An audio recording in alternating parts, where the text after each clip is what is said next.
The fluorescent lights above my desk hummed their monotonous song, a constant companion during these endless nights at Vincenzo Corp. My fingers ached from typing, the joints stiff and swollen after 12 hours of processing invoices, scheduling meetings, and answering calls that always seemed to come at the worst possible moment. The office building stood silent now, emptied of its usual chaos, leaving only the occasional groan of the heating system and the distant wail of sirens cutting through Manhattan's restless darkness. I rubbed my eyes, smudging the cheap mascara I'd applied that morning. A lifetime ago it felt like. The clock on my computer screen blinked 11:47 p.m. in aggressive red numbers, mocking my exhaustion. My stomach growled, reminding me that the stale granola bar I'd eaten at lunch was hardly sufficient fuel for a human being. But rent didn't pay itself, and Mrs. Chen at the corner bodega had already extended my tab twice this month. The elevator chimed somewhere down the hall, its mechanical voice announcing an arrival I hadn't expected. My breath caught. Nobody came to the executive floor this late. Nobody except him. Dante Caruso. Even his name felt dangerous on my tongue, though I'd never dared speak it aloud in his presence. Mr. Caruso, I called him, always with the proper distance, the appropriate deference. I'd been his administrative assistant for 6 months. 6 months of walking on eggshells, of perfecting the art of invisibility. He barely looked at me during our interactions, his steel gray eyes always focused on documents, his phone, the skyline beyond his office windows, anywhere but at the mousy girl who organized his calendar and fetched his coffee. I heard them before I saw them, the distinctive click of expensive leather shoes against marble, accompanied by the heavier footfalls of his security detail. They always traveled in threes, Dante in the center, flanked by men whose suits couldn't quite hide the weapons beneath. I'd learned not to stare, not to ask questions, not to wonder too loudly about the nature of Vincenzo Corp's import-export business. The footsteps stopped at his office door, 30 feet from my desk. I kept my eyes trained on my computer screen, trying to appear engrossed in the spreadsheet that had long since blurred into incomprehensible columns. My heart hammered against my ribs, a frantic rhythm that seemed to echo in the silent office. Miss Bennett. His voice cut through the quiet like a blade. Smooth, controlled, with an accent that spoke of old money and older secrets. I'd heard him speak Italian on the phone sometimes, the words flowing like dark honey. Beautiful and untouchable. I looked up, forcing my expression into professional neutrality.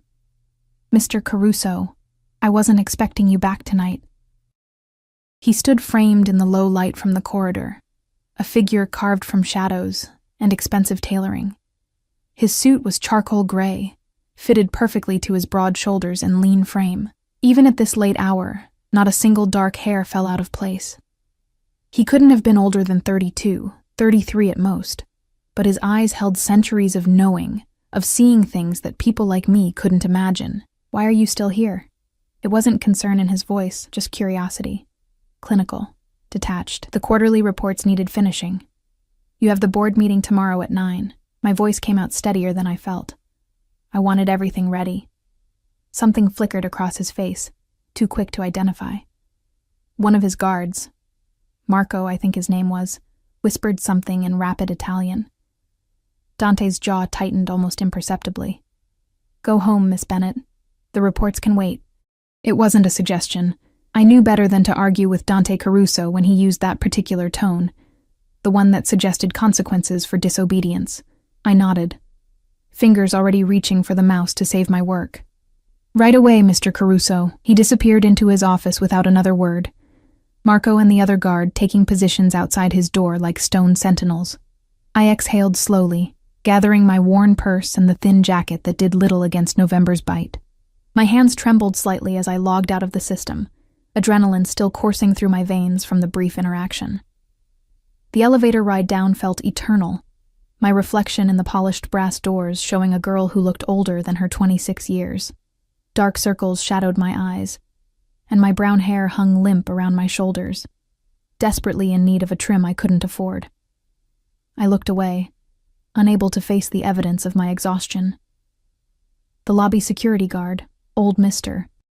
Peters, gave me a sympathetic nod as I signed out. Late night again, Miss Bennett?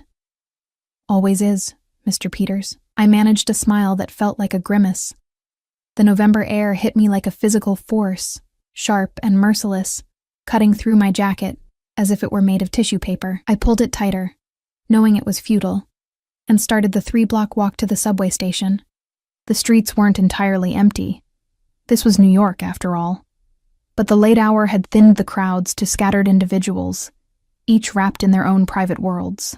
My phone buzzed in my pocket. I fished it out with numb fingers, expecting another overdue bill notification, or perhaps a concerned text from my roommate Sophie, wondering when I'd finally come home.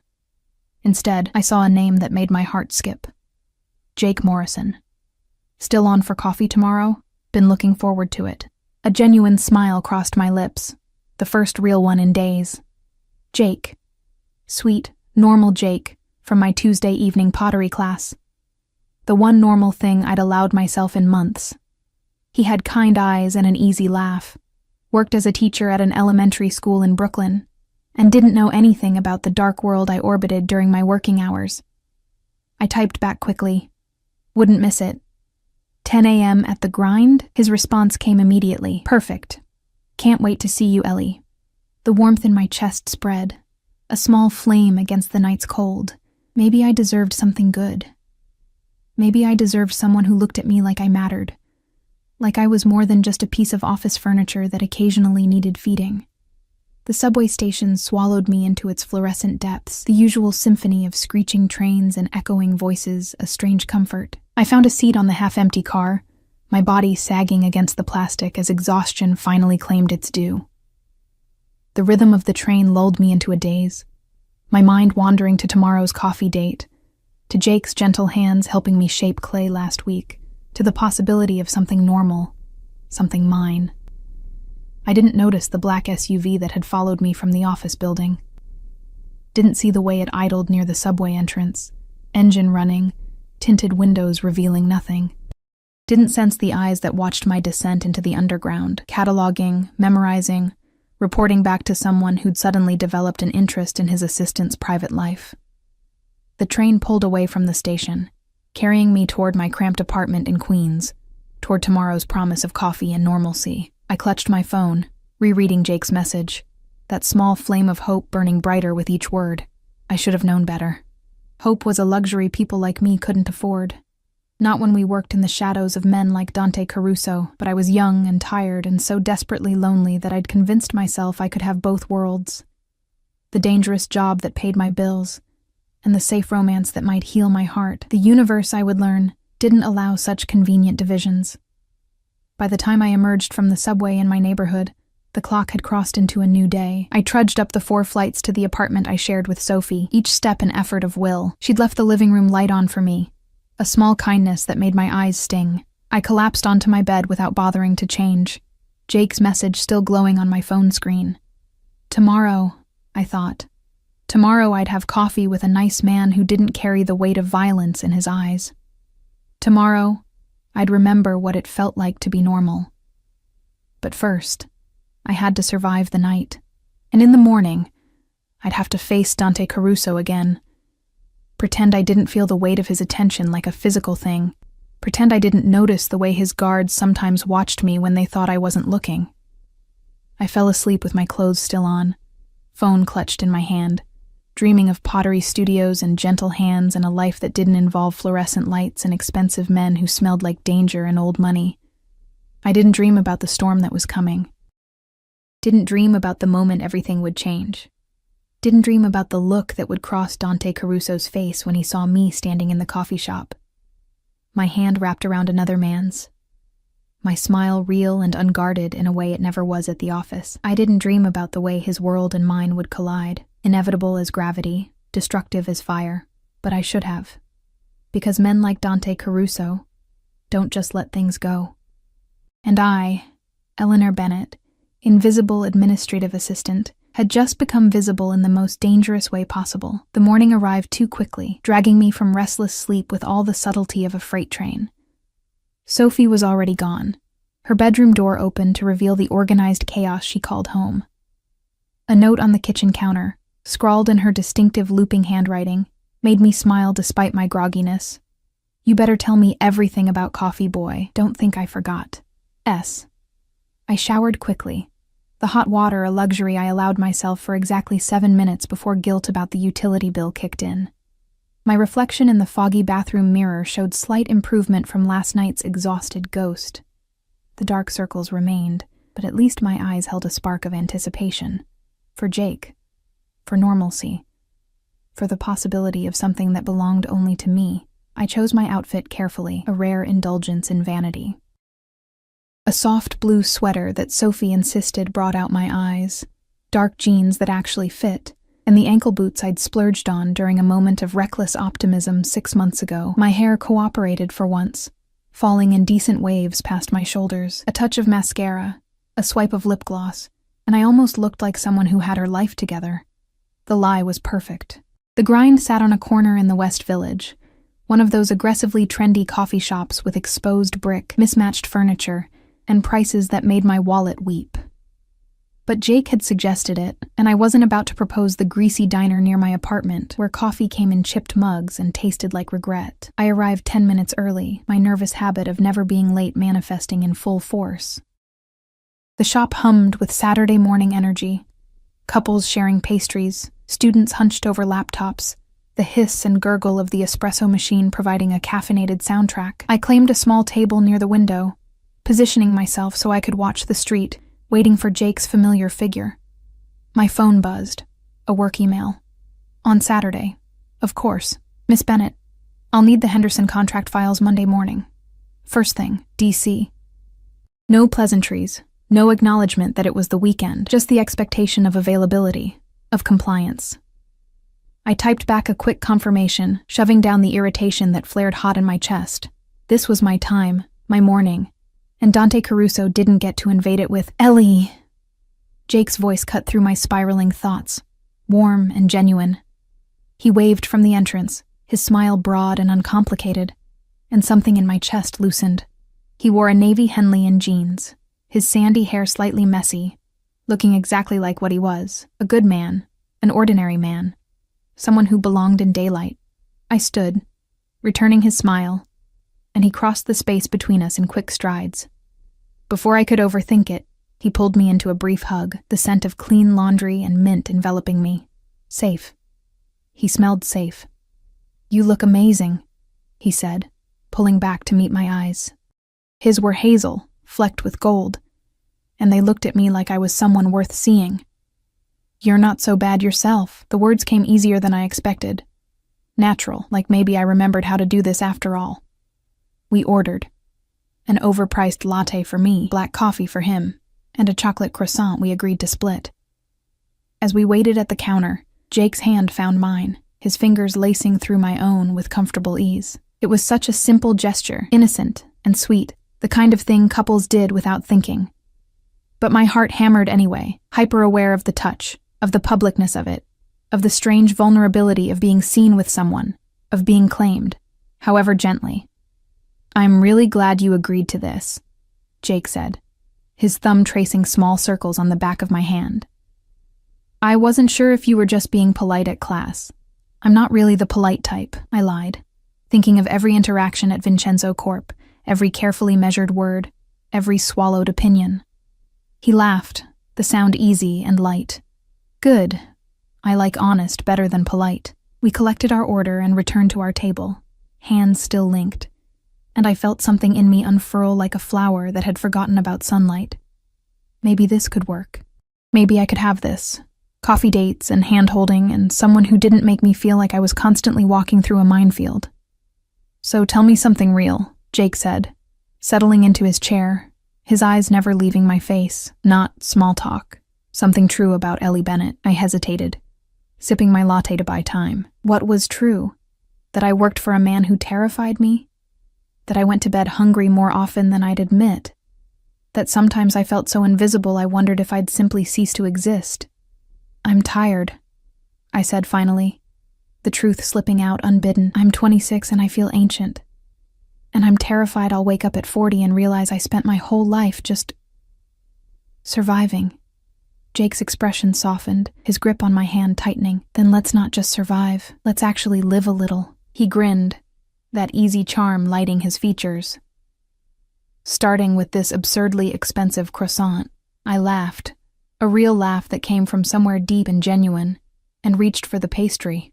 The moment felt crystallized, perfect in its simplicity, sunlight streaming through the window, the warmth of Jake's hand in mine, the taste of chocolate and butter on my tongue. Then the door chimed, and my entire world tilted on its axis.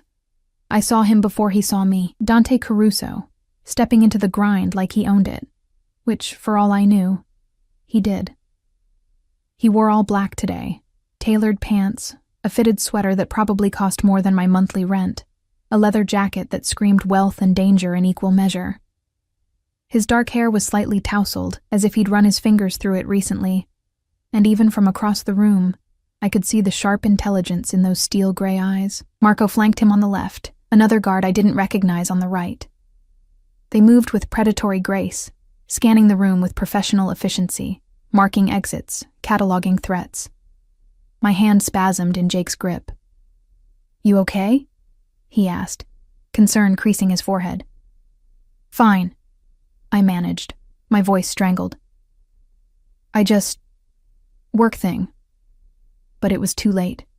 Dante's gaze swept the coffee shop in that methodical way of his, and then it landed on me. And stopped. I watched his face, that carefully controlled mask, fracture for just a moment. His eyes dropped to where Jake's hand held mine, to the intimate way we sat leaned toward each other, to the evidence of something happening that existed completely outside his awareness, his control. Something dark flashed across his features, surprise, confusion, and something else I couldn't identify but felt in my bones like a warning. He didn't move, didn't approach. Just stood there, frozen, his entire body going still in a way that reminded me of a predator deciding whether to pounce or retreat. Marco leaned in, murmuring something, but Dante's hand came up in a sharp gesture that silenced him immediately. His eyes never left mine, the intensity of his stare pinning me to my seat like a butterfly to a board. "Ellie?" Jake's voice seemed to come from very far away. "Do you know that guy? He's staring at you." "My boss," I whispered, my throat tight. "That's my boss." Jake followed my gaze, his expression shifting to something protective. His hand tightened on mine, a gesture of support that Dante absolutely registered, his jaw clenching almost imperceptibly. "Want me to tell him to back off?" Jake asked, his voice low but determined. "You're not at work. He has no business." "No." The word came out sharper than intended. "No, please, just let me handle it." But I didn't know how to handle this. Didn't know what to do with the weight of Dante's attention, with the way he looked at me like he'd never actually seen me before and was trying to reconcile this version. Laughing, relaxed, someone's romantic interest, with the quiet ghost who haunted his office. The moment stretched, taut as a wire, ready to snap. Then Dante moved. Not toward us, but toward the counter, his guards adjusting their positions to accommodate. He ordered something, his voice too low for me to hear, but his eyes kept flickering back to our table, to my hand still entwined with Jake's, to the evidence of my separate life. "Is he always this intense?" Jake asked, attempting levity but missing the mark. "Because that's some serious boss energy." "You have no idea," I muttered, unable to look away from Dante even though every instinct screamed at me to pretend he didn't exist. He collected his coffee, black probably, he struck me as the type, and turned toward the exit. For one blessed moment, I thought he'd leave without acknowledging me further, without making this worse than it already was. But Dante Caruso wasn't that merciful. He altered his trajectory, heading directly for our table, Marco and the other guard maintaining their protective formation. Jake straightened in his seat, his posture shifting subtly into something more alert, more defensive. "Miss Bennett." Dante's voice held that same controlled quality, but underneath it ran currents I couldn't interpret. "I didn't expect to see you here. It's Saturday, Mr. Caruso." I forced professionalism into my tone, even as my pulse hammered wildly. "My day off." "Of course." His gaze slid to Jake, assessing him with the same clinical precision he'd used to evaluate a business proposal. "I'm interrupting." It wasn't a question. And the unspoken threat beneath those words made my stomach drop. This was my world colliding with his, and I had no idea how to navigate it, how to protect Jake from the dangerous attention he'd just attracted. Jake, bless him, extended his free hand, the one not holding mine. Jake Morrison, I'm a friend, I interjected quickly, desperately. Jake's a friend from my pottery class. The look Dante gave our still-joined hands suggested he found my categorization inadequate. A friend. The way he repeated it, flat and cold, made the word sound like an accusation. Yes. Jake's voice held an edge now, responding to the implicit challenge. Is that a problem? Silence descended, thick and suffocating. Marco shifted slightly, his hand moving to his jacket in a gesture that Jake, civilian that he was, probably didn't recognize, but I absolutely did. My heart climbed into my throat. No problem at all. Dante's smile didn't reach his eyes. Enjoy your coffee, Miss Bennett. I'll see you Monday morning, 8 o'clock sharp. We have much to discuss. He left without waiting for a response, his guards falling into step with mechanical precision. Through the window, I watched them climb into a black SUV with tinted windows, the vehicle pulling into traffic with the smooth confidence of people who expected the world to move out of their way. Well, Jake said after a long moment. That was weird. I couldn't answer, couldn't find words adequate to explain the dread pooling in my stomach, the certainty that something fundamental had just shifted. Dante had seen me, really seen me, and men like him didn't just forget things, didn't just let interesting developments slide. He seems like a piece of work, Jake continued, trying to lighten the mood. But hey, at least you stood your ground. That took guts. If only he knew. If only I could explain that standing my ground with Dante Caruso was like trying to hold back a tsunami with my bare hands. Futile and ultimately destructive. My phone buzzed against the table, a text from an unknown number. Monday, 8 a.m. Don't be late. We need to have a conversation about workplace boundaries and appropriate friendships. My blood ran cold. The weekend passed in a haze of anxiety that no amount of Jake's reassuring texts could fully dispel. Saturday afternoon, he'd walked me to the subway, kissed my cheek with a sweetness that made my chest ache, and promised to text me later. He kept that promise. Messages filled with jokes, questions about my day, plans for our next date, normal things, beautiful, ordinary things that felt increasingly like lifelines thrown to a drowning woman. But beneath every moment of lightness lurked the memory of Dante's face in that coffee shop.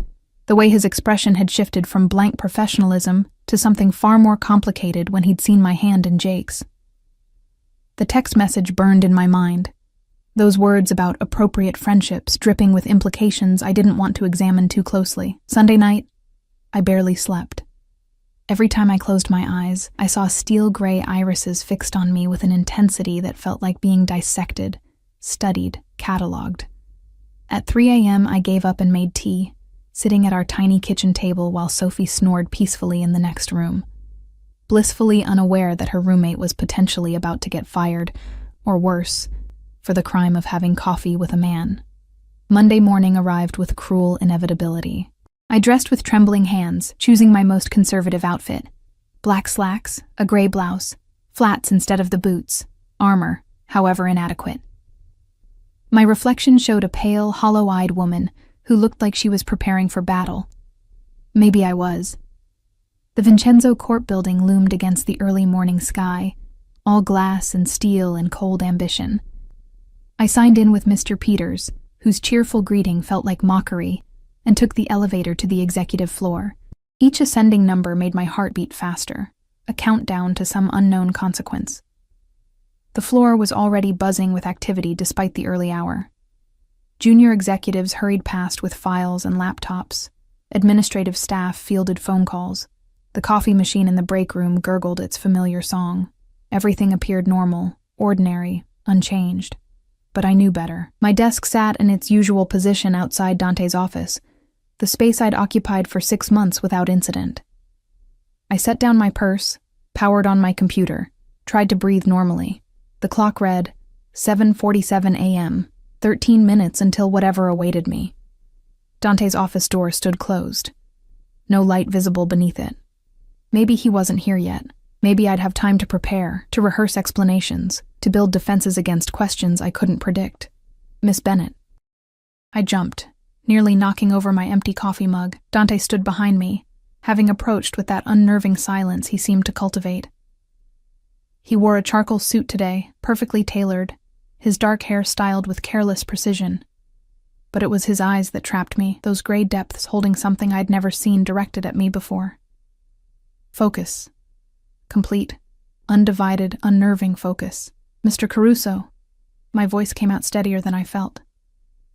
Good morning. My office. Now. He didn't wait for acknowledgement, simply turned and entered his domain, leaving the door open in clear expectation. I stood frozen for 3 heartbeats, then forced my legs to move, to carry me across the threshold into his territory. The office was exactly as I remembered from the few times I'd been summoned inside. Massive windows overlooking Manhattan, minimalist furniture in blacks and grays, artwork that probably cost more than I'd earn in a lifetime. Everything carefully curated to project power, control, dominance. Dante moved behind his desk but didn't sit. Instead, he stood silhouetted against the city skyline, backlit by morning sun that turned him into something almost otherworldly. Dangerous and beautiful in equal measure. Close the door. I obeyed, the soft click of the latch sealing us into privacy that suddenly felt suffocating. He gestured to one of the leather chairs facing his desk, and I perched on its edge, hands clasped in my lap to hide their trembling. Silence stretched between us, thick and expectant. Dante studied me with that same intensity from the coffee shop, his expression unreadable. I tried not to fidget, tried to meet his gaze with something resembling composure. Finally he spoke. How long? The question was so unexpected, so cryptic, that I blinked in confusion. I'm sorry? How long have you been seeing him? Dante's voice remained controlled, but something sharp edged each word. This Jake Morrison. Heat flooded my cheeks, embarrassment mixed with indignation. With all due respect, Mr. Caruso, that's not appropriate. Answer the question, Eleanor. My full name on his lips stopped me cold. He'd never used it before, always kept me at formal distance with his Miss Bennets and clipped instructions. Hearing it now, shaped by his accent and that commanding tone, felt intimate in a way that made my skin prickle. 2 weeks, I said quietly. A small rebellion of truth. We met at a pottery class. It's nothing serious. Nothing serious. He repeated my words like he was testing them, finding them wanting. Yet you hold his hand in public, smile at him like he matters. He's a kind person. He treats me well. The defensive edge in my voice emerged unbidden. I don't see how this concerns my job performance. Dante moved then, circling his desk with predatory grace. He stopped 3 feet from my chair, close enough that I had to tilt my head back to maintain eye contact, close enough that I could smell his cologne. Something expensive and dark, cedar and smoke. Everything about you concerns me, Eleanor. His use of my first name again sent electricity down my spine. You work in my office. You have access to sensitive information. Your relationships, your associations, they're security concerns. Jake's an elementary school teacher, I protested, standing because sitting while he loomed felt too vulnerable. Bad idea. Standing only brought me closer, put us nearly chest to chest in the limited space. He has nothing to do with your business. Yet you told him where you work, what you do. Dante's gaze bored into mine, relentless. What else have you shared? The implication hit me like a slap. I would never... Mr. Caruso, I've never discussed anything about Vincenzo Corp. Not with Jake, not with anyone. I understand confidentiality. Do you? He stepped closer, eliminating another foot of space, and suddenly I could feel the heat radiating from his body, could see the faint shadow of stubble along his jaw, could count the silver flecks in those gray eyes. Because from where I stand, you've been living a secret life. Pottery classes, coffee dates, a whole existence I knew nothing about. You're not supposed to know about it, I shot back, finding courage in desperation. My personal life is mine, Mr. Caruso. You don't own every hour of my day. Something flickered in his expression. Surprise, maybe, that I'd pushed back. His jaw tightened, a muscle ticking near his temple. "Careful, Eleanor." "Or what?" The words escaped before wisdom could stop them. "You'll fire me for having coffee on my day off? For holding hands with someone? That's not just inappropriate, it's—" His hand came up, not threatening, but silencing. Fingers pinched the bridge of his nose in a gesture of frustration I'd never witnessed. "You don't understand. Then explain it to me." I held my ground despite every instinct screaming to retreat. "Make me understand why my boss is interrogating me about my personal relationships." Dante's hand dropped, and when he looked at me again, something in his gaze made my breath catch. Not anger. Something more complicated, more dangerous. "Because I saw you Saturday morning, and I didn't recognize the woman sitting in that coffee shop." The confession hung between us, raw and inexplicable. "I've worked for you for 6 months," I said slowly, trying to process. "You barely looked at me before Saturday. I was just furniture. Background noise." "I know." His voice dropped lower, almost intimate. "And now I can't stop seeing you." My heart hammered against my ribs, each beat a warning. This was wrong, dangerous, a line being crossed that should remain firm and unchallenged. But part of me, some traitorous part, thrilled at being seen by him, at mattering enough to warrant this attention. "Mr. Caruso, Dante." He cut me off. "When we're alone, you can use my name." The offer felt weighted with significance I couldn't fully grasp. "That's not—" "We shouldn't." "Probably not." A ghost of a smile touched his lips, there and gone. "But here we are anyway." A knock at the door shattered the moment. Marco's voice came through the wood, respectful but insistent. "Boss, you have the Henderson meeting in 5. Dante's eyes never left mine as he called back. "Cancel it." "But—" "Cancel it." The command held absolute authority, brooking no argument. Silence from the other side of the door, then retreating footsteps. Dante took another step closer, close enough now that I had to tilt my head back at an almost painful angle. His hand rose, and I froze, certain he was about to touch me, to cross that final line. Instead, his fingers hovered near my face, not quite making contact, trembling slightly with restraint. "I need you to understand something, Eleanor. Men like your Jake Morrison, they live in daylight. Safe, predictable, normal." His voice turned rough, edged with something that might have been regret. "I exist in shadows. Everything I touch gets complicated, dangerous, corrupted." "Then why are you doing this?" My whisper barely disturbed the air between us. "Why pull me into those shadows?" His hand dropped, and he stepped back, putting necessary distance between us. When he spoke again, his voice had regained some of its professional detachment, though his eyes remained intense. "Because for 6 months, you've been the one uncomplicated thing in my world. Efficient, quiet, invisible. Safe." He laughed, the sound bitter. "And then I saw you Saturday, saw you with him, and realized you'd never been invisible. I'd just been blind." My mind reeled, trying to reconcile his words with everything I'd believed about our relationship, about my role in his life. "What do you want from me?" "That's the problem." Dante returned to his desk, putting furniture between us like a barrier. "I don't know yet, but I do know this. Jake Morrison is wrong for you." Indignation flared hot in my chest. "You don't get to make that decision. He can't protect you." "From what?" I demanded, frustration bleeding into my voice. "What exactly do I need protection from?" Dante's expression hardened, the brief vulnerability vanishing behind his usual mask. "From me, Eleanor, from this world. From the attention you've now attracted by being seen with you outside these walls." The words chilled me, implications unfolding like poisonous flowers. "Are you threatening Jake?" "I'm stating facts." His tone turned clinical, detached. "I have enemies. People who look for weaknesses, leverage, pressure points. You were safe because you were invisible. That changed Saturday." "Because you made it change," I accused, sudden clarity striking. "You could have ignored me, could have pretended you didn't see us. Instead, you approached our table, made it obvious you knew me, connected us publicly." Something that might have been approval flickered in his eyes. "Smart girl. So this is my fault?" Anger thrummed through my veins, hot and clarifying. I'm being punished for having a life outside these walls? You're being protected, Dante corrected, his voice hardening. Whether you understand that yet or not. I don't want your protection. I want my life back.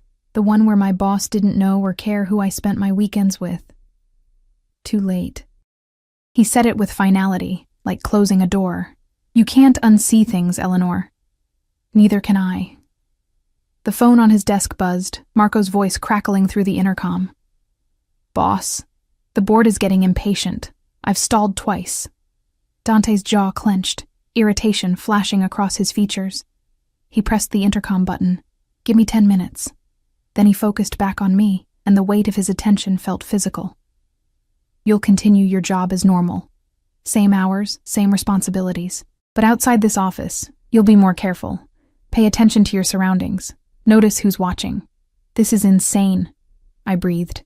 But fear was creeping in now, cold and insidious. This is reality. He moved toward the door, effectively dismissing me. And Eleanor? Until further notice, pottery class is suspended. No more dates with Morrison. The command hit me like a physical blow. You can't. That's not. He opened the door, his expression brooking no argument. I just did. This conversation is over. I stood there, rooted to the spot, fury and fear warring inside me. Every instinct screamed to fight back, to refuse, to claim my autonomy. But the steel in his voice, the absolute authority in his stance, reminded me who held the power here, not me. Never me. I walked toward the door on shaking legs, passing close enough to feel the heat of him, to catch that cedar smoke scent. At the threshold, I paused, gathering scraps of courage. This isn't protection, I said quietly, not looking back. It's control. Sometimes, Dante replied, his voice dark as midnight. They're the same thing. The next 2 weeks passed in a fog of resentment and confusion. I went through the motions at work, filing reports, answering calls, organizing Dante's schedule with mechanical precision. But everything had changed, tilted sideways into something I didn't recognize. He watched me now, constantly. Not overtly, not in ways I could call out or protest. But I felt the weight of his attention like a physical presence, tracking my movements, noting my habits. When I arrived each morning, his office door would open within minutes, as if he'd been waiting. When I left for lunch, Marco or one of the other guards would materialize nearby, shadowing me to whatever cheap deli I'd chosen. When I stayed late, which was often, because going home meant facing Sophie's questions I couldn't answer, Dante would emerge from meetings or phone calls, dismissing his staff and insisting on having his driver take me home. I refused the first 3 times. By the 4th, his expression had turned so cold, so dangerous, that I'd climbed into the back of that black SUV without another word of protest. Jake texted constantly those first few days, confused by my sudden unavailability. Everything okay? You seem distant. Just work stress, I'd replied, the lie bitter on my tongue. My boss is being demanding. Want to talk about it over dinner? I make a mean pasta. Can't. Big project deadline. Rain check? The excuses piled up, each one carving away at something tender inside me. By day 10, his messages had slowed to a trickle. By day 12, they'd stopped altogether except for a single text that made my eyes burn. I really like you, Ellie, but I get the feeling you're pulling away. If I did something wrong, just tell me. I can handle honesty better than silence. I'd stared at that message for 20 minutes, tears blurring the words before typing back. You didn't do anything wrong. I'm sorry. No explanation. No promises of future dates, just an apology that felt like goodbye. That night, I'd cried into my pillow while Sophie slept, mourning the loss of something that had barely begun, something normal and sweet that Dante Caruso had crushed simply by noticing it existed. The atmosphere in the office shifted too. Subtle changes that most wouldn't notice, but I felt acutely. Other staff members gave me wider berths, stopped inviting me to lunch, avoided eye contact. Word had spread somehow, whispers in break rooms, speculation in elevators.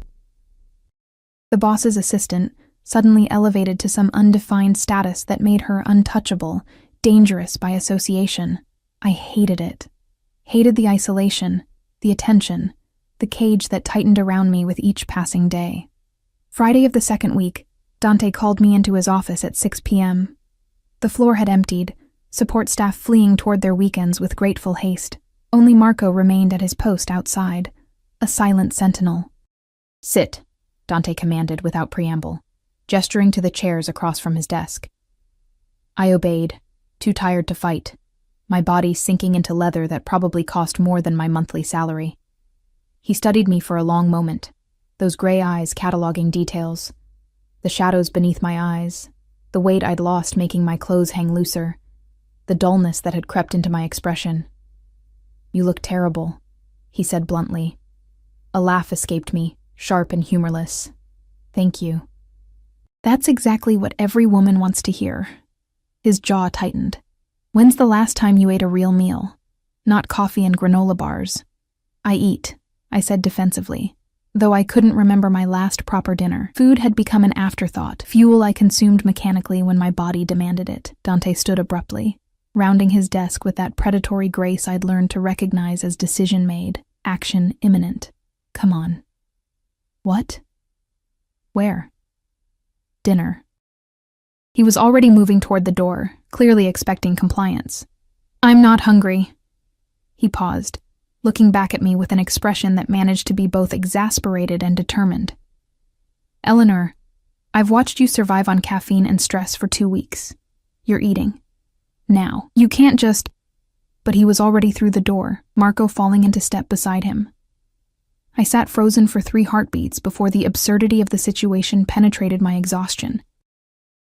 Scrambling up, I hurried after them, catching up as they reached the elevator. "Mr. Caruso, Dante," he corrected, pressing the button for the lobby. "I told you to use my name when we're alone." "We're not alone." I gestured to Marco, who maintained his professional blank expression. "Marco doesn't count." The elevator arrived, doors sliding open with mechanical efficiency. Dante held his hand against them, waiting. "Are you coming or do I need to carry you?" The threat or promise in his voice suggested he'd absolutely follow through. With as much dignity as I could muster, I stepped into the elevator, Marco entering last and positioning himself near the control panel. The descent felt eternal, tension thick enough to choke on.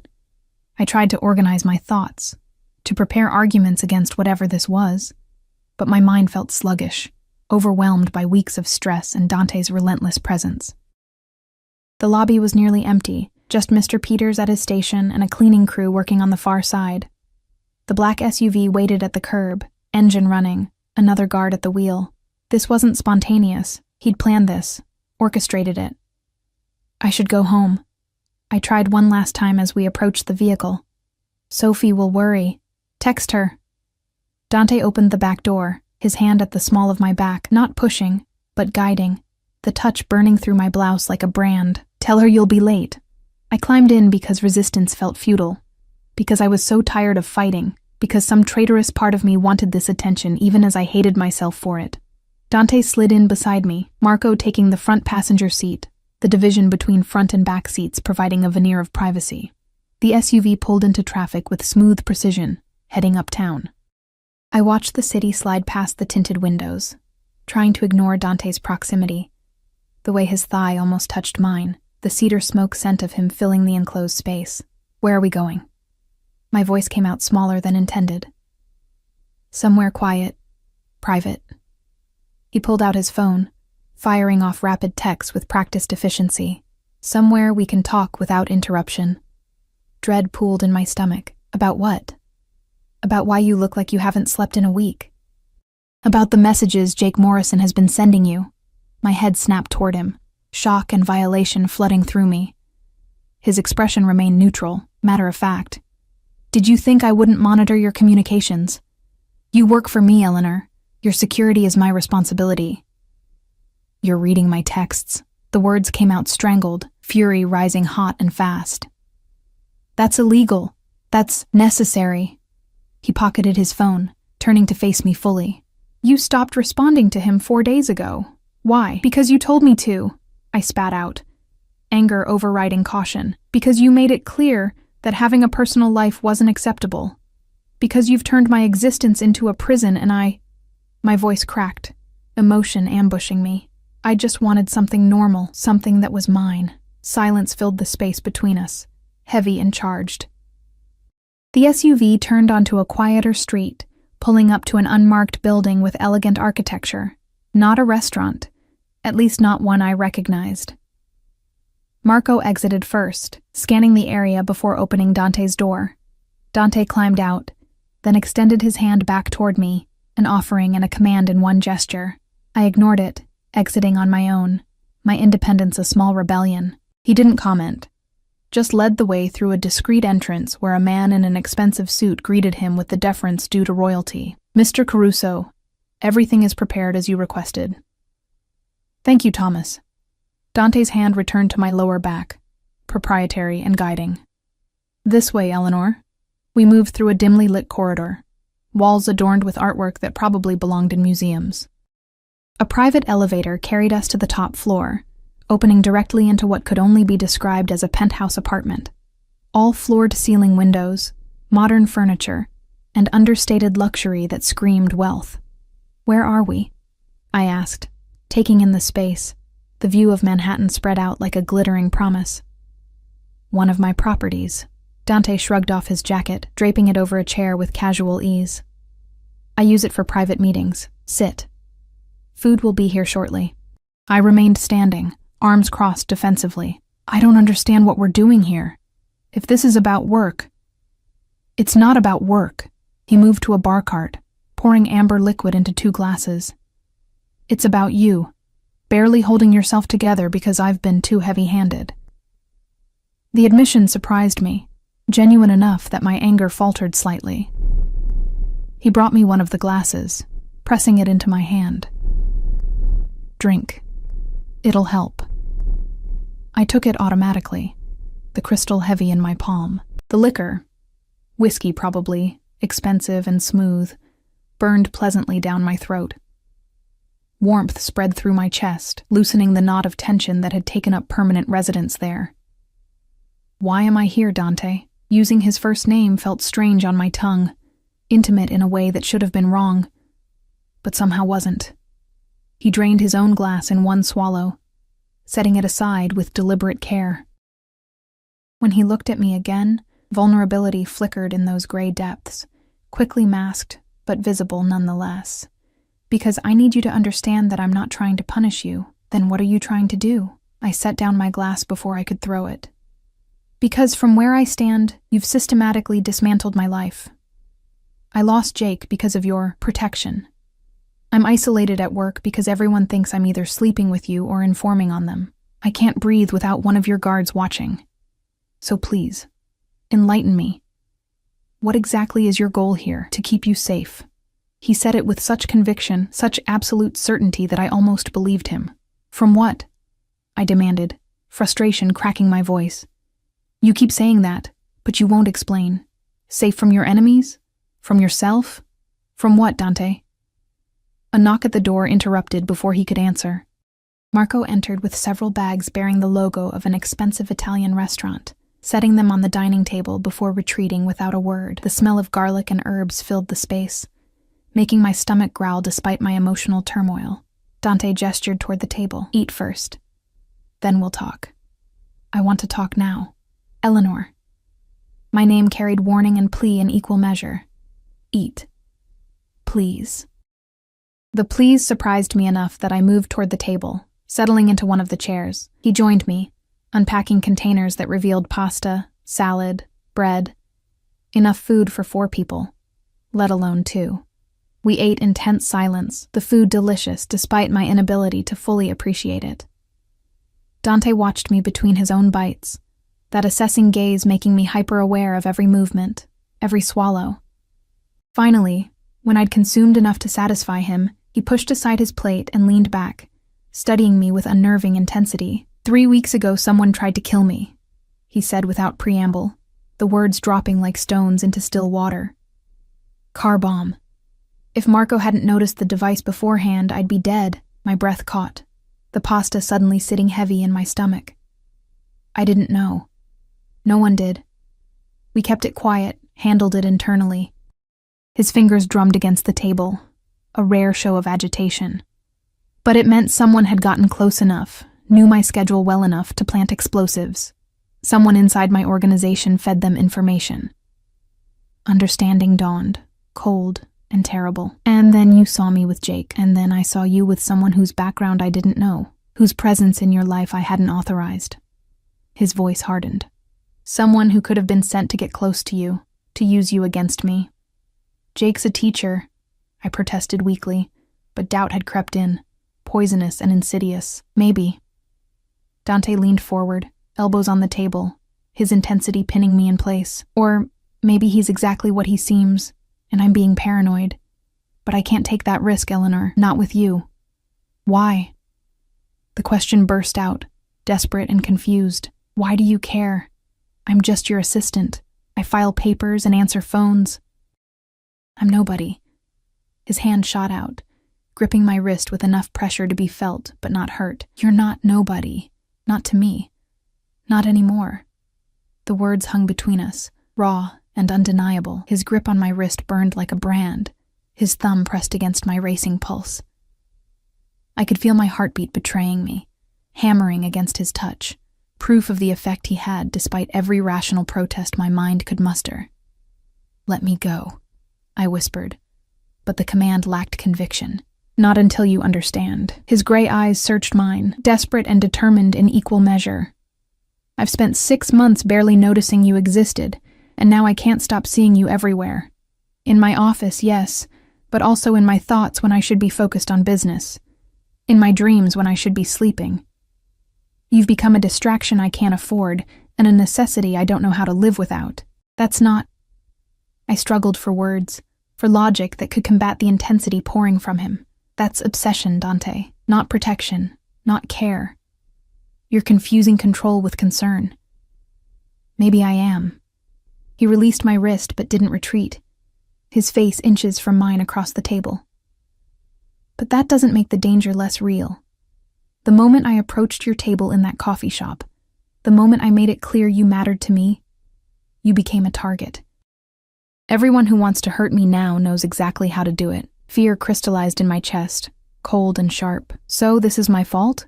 For existing? For daring to have a life outside your orbit? No.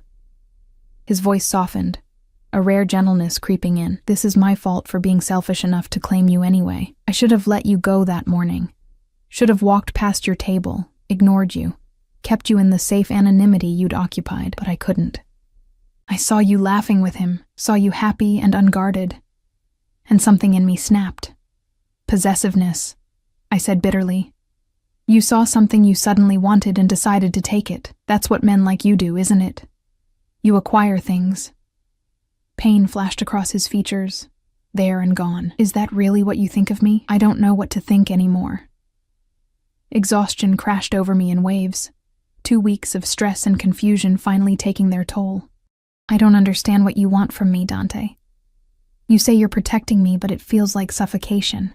You say I matter, but you won't let me have anything that's mine.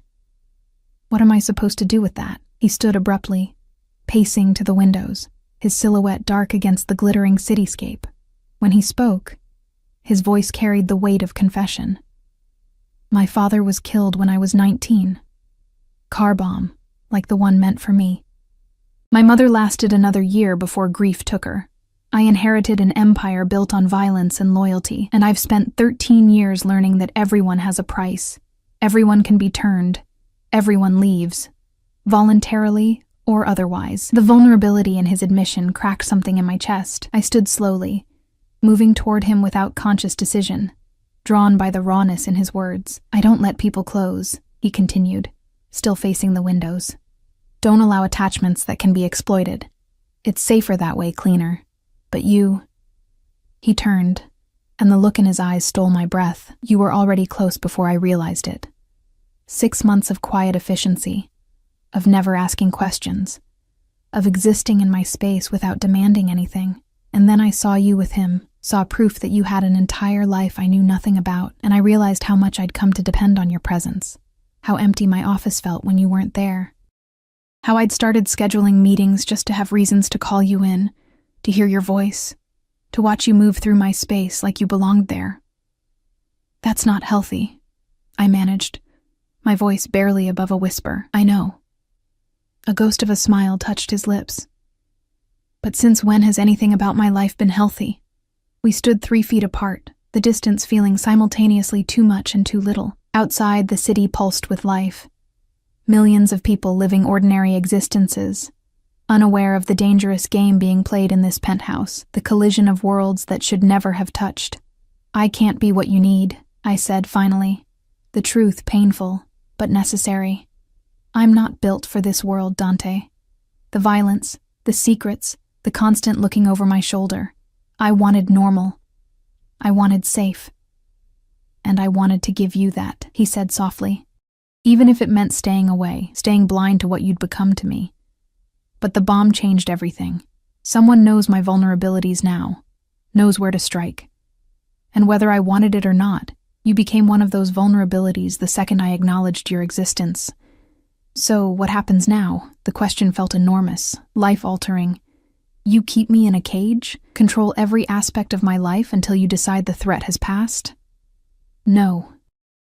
He closed the distance between us, his hand coming up to cup my face with surprising tenderness. Now you choose. I blinked, confused. Choose what? Whether you stay or go. His thumb traced my cheekbone, the touch achingly gentle. If you leave, really leave. Not just Vincenzo Corp, but the city entirely. I'll make sure you're set up somewhere safe. New identity, financial security, complete separation from my world. You can have the normal life you wanted. The safety, the freedom. Hope and horror warred in my chest. And if I stay? His expression hardened, intensified. If you stay, you're mine. Completely, utterly mine. I won't apologize for being possessive, for wanting to know where you are, who you're with. I'll give you everything. Protection, luxury, anything you could want. But in return, I need your loyalty, your presence, your understanding that the world we live in requires certain precautions. You're asking me to be your prisoner, I breathed. I'm asking you to be my partner. He corrected, his other hand finding my waist, pulling me closer. To trust that what I feel for you, however fucked up and controlling it might seem, comes from a place of genuine care. I can't promise normal, Eleanor. I can't promise easy. But I can promise that I will burn down anyone who tries to hurt you, that you will never want for anything, that you will be cherished in ways that man with his pottery classes and sweet texts could never manage. That's not fair to Jake, I protested weakly, even as my body betrayed me, leaning into Dante's touch. Maybe not. His forehead touched mine, his breath warm against my lips. But he can't protect you from car bombs and assassins. He can't give you a life of luxury and power. He can't make you feel the way I do. I saw it in your eyes that morning, Eleanor. The fear, yes, but also the thrill. The recognition that something had fundamentally shifted. He was right. And I hated him for it. Hated that my pulse raced when he was near. That some dark part of me responded to his intensity. His obsession. Jake had been safe, comfortable, normal, everything I thought I wanted. But standing here in Dante's arms, feeling the leashed violence in him, the barely controlled desire. I couldn't deny the electric pull between us. This is insane, I whispered. Probably. His lips brushed my temple, feather light. Choose, Eleanor. Safe and normal somewhere far from me. Or dangerous and mine right here. But know that whatever you decide, I'll respect it. If you want to leave, I'll let you go. I won't follow. Won't interfere with whatever life you build. The offer should have been easy. Take the escape, run from the danger, reclaim my autonomy. But 2 weeks of being seen by him, of mattering to someone who existed in such sharp relief compared to the muted tones of my previous life, had changed something fundamental in me. I need time, I said finally, pulling back to meet his eyes. This isn't a decision I can make with you touching me, with my mind spinning and my heart confused. Disappointment flickered across his features, but he nodded, releasing me with visible reluctance. How much time? The weekend. I stepped away, needing distance to think. Monday morning, I'll give you my answer. And until then? His voice held careful neutrality. Until then, everything stays as it is. I go home. You stop reading my texts. We maintain professional boundaries. I gathered my purse, my hands shaking slightly. Can Marco drive me back? I'll drive you. Dante retrieved his jacket, shrugging it on with practiced ease. One last chance to change your mind and let me plead my case. The drive back to Queens was quiet, tension humming between us like a live wire. Dante didn't touch me, didn't speak beyond necessary directions, but his presence filled the vehicle, overwhelming and inescapable. When we finally pulled up outside my building, humble and worn compared to the luxury I'd just left, he turned to me with an expression I couldn't quite read. Eleanor. My name on his lips sent shivers down my spine. Whatever you decide, know that I meant what I said. You're not nobody. You never were. I climbed out without responding, unable to trust my voice, but at my building's entrance, I looked back. He stood beside the SUV, backlit by streetlights, watching me with that intensity that had become almost familiar. I raised my hand in a small wave. Acknowledgement, goodbye, I wasn't sure, and disappeared inside. The weekend passed in agonizing slowness. Sophie tried to draw me out, concerned by my obvious turmoil. But how could I explain? My mafia boss is obsessed with me and wants me to choose between freedom and being his kept woman. The words sounded insane even in my head. Saturday afternoon, Jake called. I stared at his name on my screen for 5 rings before answering. Ellie.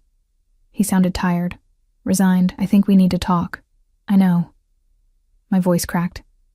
Jake, I'm so sorry. It's okay. He cut me off gently.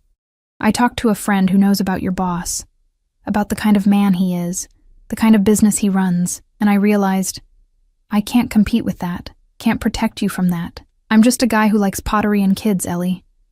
I'm not built for whatever world you're caught up in. Tears streamed down my face, hot and unstoppable. You deserve better than this mess. So do you.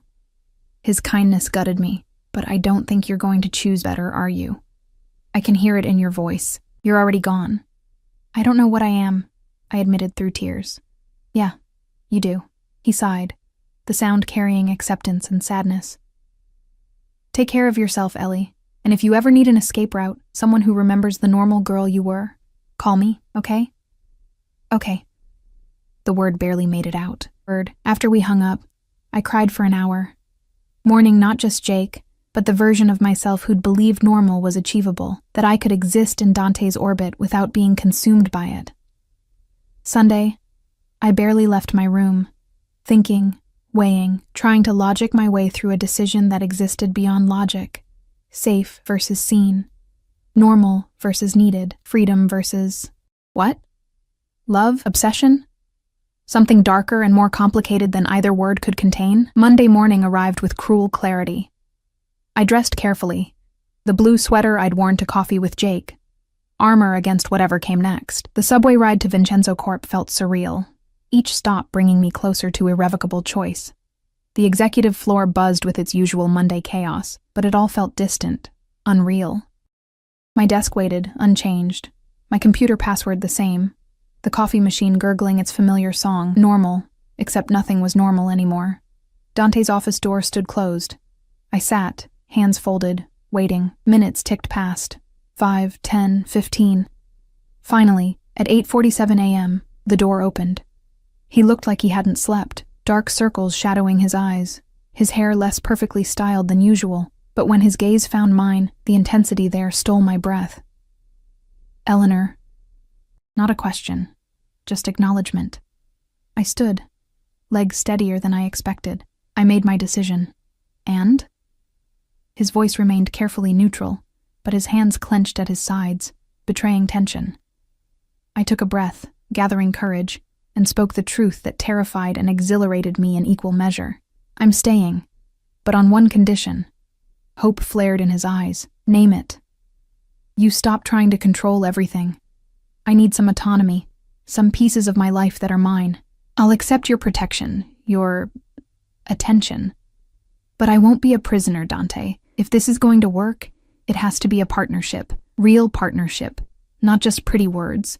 For 3 heartbeats, he didn't move. Then he crossed the distance between us in 2 strides, pulling me against him with barely leashed desperation. His lips found mine. Fierce, possessive, a claiming that sent fire through my veins. When he finally pulled back, both of us breathing hard, he rested his forehead against mine.